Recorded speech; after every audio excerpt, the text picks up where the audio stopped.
ડભોઈ તાલુકાના કરનાળી ખાતે મારેવા આશ્રમમાં શનિવારે અમાસની ભવ્ય ઉજવણી કરવામાં આવી। 5,000થી વધુ ભક્તો માટે છાસ, ચા, નાસ્તા અને મહાપ્રસાદનું સુંદર આયોજન પણ કરાયું। ડભોઈ કરનાળી નર્મદા કિનારે આવેલા પવિત્ર યાત્રાધામ કરનાળી ખાતે શનિવારે અમાસના પવિત્ર અવસરે શ્રદ્ધાળુઓનું ઘોડાપુર ઉમટ્યું। આ ખાસ પ્રસંગે કરનાળી સ્થિત મારેવા આશ્રમ દ્વારા દર વખતની પરંપરા મુજબ આ વખતે પણ હજારો ભક્તો માટે ભવ્ય સુવિધાઓ અને ભોજન પ્રસાદની વ્યવસ્થા કરવામાં આવી। આજના પવિત્ર દિવસે 5,000થી વધુ ભક્તોએ આશ્રમ ખાતે ચા, નાસ્તો અને મહાપ્રસાદનો લાભ લીધો। આશ્રમમાં આવતા તમામ શ્રદ્ધાળુઓ માટે ભોજન, ચા, નાસ્તો તેમજ ગરમીમાં આરામથી બેસી શકે તે માટે વિશ્રામની પૂરતી વ્યવસ્થા કરવામાં આવી છે।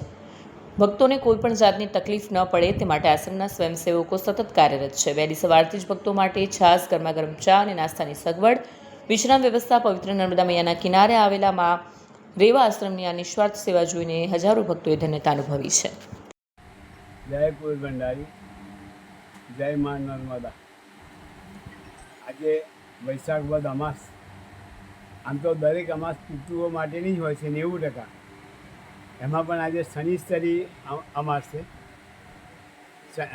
આ શનિવારની અમાસ જ્યારે હોય ત્યારે જેને સરસ્વતીની પનોતી ચાલતી હોય, જેને પિતૃદોષ હોય, એ તમામ જાતકો નર્મદા કિનારે સંગમે આવે છે। અહીંના વિદ્વાન બ્રાહ્મણો પાસે વિધિ કરાવી નર્મદામાં સ્નાન કરી અને કુબેરના દર્શન કરે છે। સાથે સાથે આવતીકાલે અધિક માસ શરૂ થાય છે।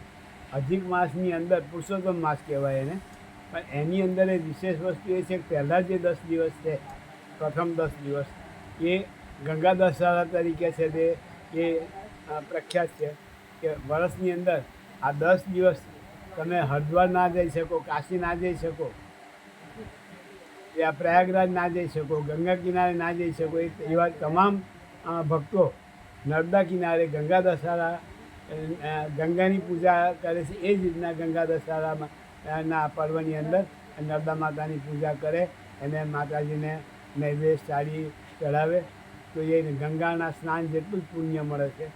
એવી અતિ પાવન આ અધિક માસ, પુરુષોત્તમ માસ પણ શરૂ થઈ રહ્યો છે। આજે જેમ ગરમી વધે છે એમ ભક્તો પણ વધે છે। આજે ગરમી પણ ખૂબ છે અને લોકો પ્રસાદીનો પણ લાભ માં રેવા આશ્રમે લીધો છે। આપ પણ જ્યારે અમાસ ભરવા આવો ત્યારે માં રેવા આશ્રમની મુલાકાત લેજો અને ભંડારાનો પ્રસાદ લેજો, હરિહર કરજો। નર્મદા માતા સર્વને સુખી રાખે। જય કુબેર, જય કુબેર, જય કુબેર। વિડીયો જર્નાલિસ્ટ ફઝલ રઝા ખત્રી સાથે સત્યા ટીવી ન્યૂઝ, ડભોઈ।